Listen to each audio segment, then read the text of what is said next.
YouTube family મિત્રો, કેમ છો મિત્રો? બધાય મજામાં મિત્રો. અને આજે આપણે પશુપાલન ભાઈઓ માટે અને ખેડૂત ભાઈઓ માટે જબરદસ્ત મિત્રો આપણે વાતચીત કરવાની છે. તો હવે મિત્રો એ છે કે હું જ્યારે આપણે ઘણી ફેરી તમને મારા વિડીયોના માધ્યમથી મિત્રો બતાવતો હોઉં છું. તો મિત્રો મારા વિડીયોની અંદર આવી જાઓ અથવા ચેનલની અંદર આવી જાઓ તો મિત્રો સબસ્ક્રાઈબ કરવાનું ભૂલશો નહીં. અને આજ આપણે ખાસ એક નાનો એવો બ્લોગ જેવો આપણે વિડીયો લેવાનો છે અને માહિતી લગતી છે મિત્રો. તો આજે હું પોતે ખેડૂત મિત્રો છું, હું પોતે મિત્રો ખેતી પણ કરું છું. તો ઘણા લોકોને એમ થતું કે ભાઈ તમારે તો તમારો પ્રોડક્શન લગતે જ ખ્યાલ હોય, પણ ભાઈ નહીં, આપણે ખેતીવાળા માણસો છે મિત્રો, ખેતી આપણે કરવી છે. અને આજે મિત્રો મેં વાત કરું છું અમે તો ઘણા ટાઈમથી મિત્રો આજે વિડીયો લેવાનો હતો એનો, કારણ કે ઝાઝા ભાગે બધા લોકો માહિતી લગતે જ આપણે પૂછતા હોય. તો મિત્રો આજે છે મિત્રો આપણી વાડીની અંદર છે ને મિત્રો કમ્પ્લીટલી ડુંગળીનું કામ ચાલુ હતું અને ફાઇનલી મિત્રો આપણે ડુંગળીનું કામ પણ થોડું ઘણું પૂરું થઈ ગયું હતું. હવે થોડી ઘણી ડુંગળી છે તો મિત્રો તમે કયા લેવલની ડુંગળી કરો છો, કયા બિયારણની ડુંગળી કરો છો તે અવશ્ય મિત્રો કોમેન્ટ બોક્સની અંદર પણ કહેતા રહેજો. અને મિત્રો આજનો જે ભાવતાલ છે મિત્રો બહુ સારા ડુંગળીના મિત્રો ભાવ પણ સારા છે આજના. તો ભાઈ ખેડૂત માટે બહુ જ તે જોરદાર મિત્રો ડુંગળીનો પાક છે તે બહુ જ તે ફાયદાકારક હોય છે. અને મિત્રો આપણે ભાવનગર જિલ્લાની અંદર ગુજરાતની અંદર ફર્સ્ટ નંબર આપણે અત્યારે ડુંગળીની અંદર આવે છે, બરાબર. તો શું છે કે અવશ્ય મિત્રો આપણે કયા લેવલનો પાક કરવો જેવો તે અવશ્ય મિત્રો તમને બતાવીશ. તો આ બાજુમાં છે મિત્રો આપણે તરબૂચ પણ છે અને આજે છે તરબૂચનું ઉનાળાની અંદર મિત્રો ભર ઉનાળે એનું ઉતારણ થતું હોય. પણ આપણે એમ વાત કરતાં આપણે આજે ફાઇનલી તમને ડુંગળીની મિત્રો માહિતી આપી. મિત્રો જે અમારી જે ડુંગળી છે તે મિત્રો આપણે આનું સાંટિયું કરેલું હતું. તો જો તમે આનો ઘાટ બતાડવાનો કલર મિત્રો તમને બતાવું. આ છે આપણી ડુંગળી મિત્રો. અને ખેડૂત ભાઈઓ માટે સારા સમાચાર એ છે કે ભાઈ ડુંગળી મેં સોંપી નહોતી, મેં આને સાંટિયું તરીકે ઉપયોગ કર્યો હતો ભાઈ.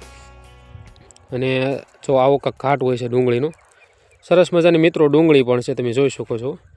અને આવી રીતે કાંક ભાઈ ઢગલો છે ડુંગળીનો.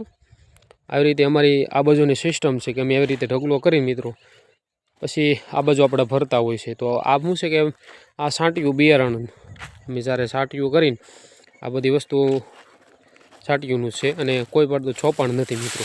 તો એ પણ તમને હજી ભલા વિડીયોમાં હજી તમને મિત્રો બતાવીશ. મિત્રો શું છે કે આપણે પોતે ખેતી કરતા હોય, આપણે ખ્યાલ જ હોય કે ભાઈ આ બધી વસ્તુ બહુ અઘરી છે.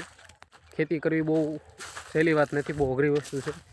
આમાં કેમ થાય એ બધાને ખ્યાલ છે, આપણે બધા એટલા માટે ખેડૂતો લગતા માહિતી મિત્રો લઈને આવતો હોઉં છું. અને મિત્રો ડુંગળીના ભાવ અત્યારે સારા છે તો ખેડૂત માટે થોડીક રાહતના પણ સમાચાર છે.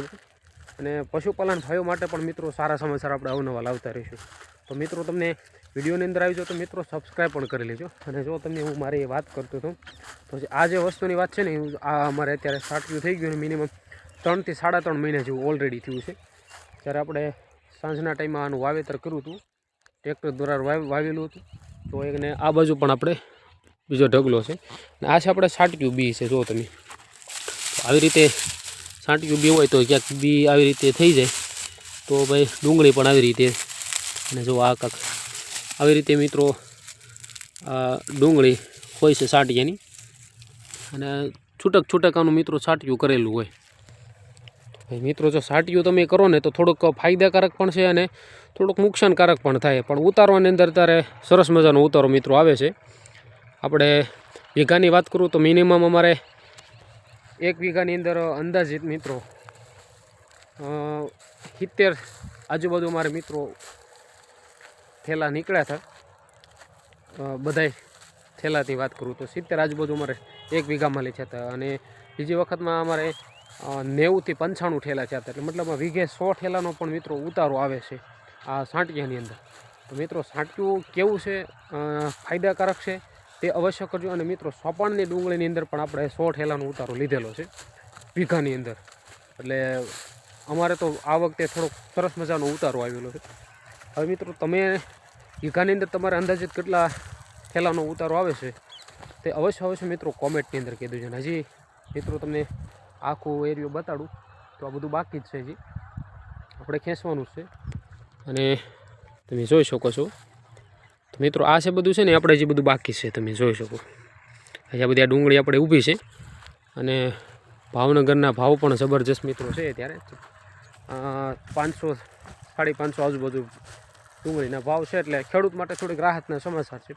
પણ હવે શું છે કે થોડું ઘણું આવી રીતે ખેતીની અંદર જો સારું રહે તો ભાઈ કિસાનને પણ સારું રહે, ખેડૂતોને સારું, એટલે મિત્રો બધી જગ્યાએ સારું. તો તમને મારી વાત કેવી લાગી અવશ્ય કોમેન્ટ બોક્સમાં મિત્રો કહેતા રહેજો. અને ભાઈ આપણે ફાઇનલી શું છે કે આ બધું આવી માહિતી છે આપણા સુધી લાવતો રહીશું. અને પશુપાલનની સાથે આપણે ખેતી પણ કરીશું મિત્રો. તો ક્યારેક ક્યારેક તમને એવા નાના નાના ગેજેટને લગતે પણ મિત્રો તમને માહિતી આપતો રહેશે. નાનો નાનો બ્લોગ પણ આપણા સુધી લાવતો રહેશે. અને જો આ કાંક આપણી ખેતી કરતા હોય એને ખ્યાલ હોય. જો ભાઈ આટલું આપણી ડુંગળી છે અને બસ હવે એન્ડિંગ થાય એમ, બસ થોડોક જ ટાઈમ છે હવે ખેંચાણ માટે મિત્રો. તો ભાઈ આવું કાંક આપણે અત્યારે ડુંગળીનું કામકાજ છે, 2 બાજુ અત્યારે ઢગલા કરી નાખેલા છે. તો મિત્રો તમને શું છે કે માહિતી કેવી લાગી અવશ્ય મિત્રો કોમેન્ટ બોક્સમાં કહી દેજો. અને આ કયું બિયારણ છે તે જાણવું હોય તો મિત્રો કોમેન્ટની અંદર મિત્રો કોમેન્ટ કરી દેજો.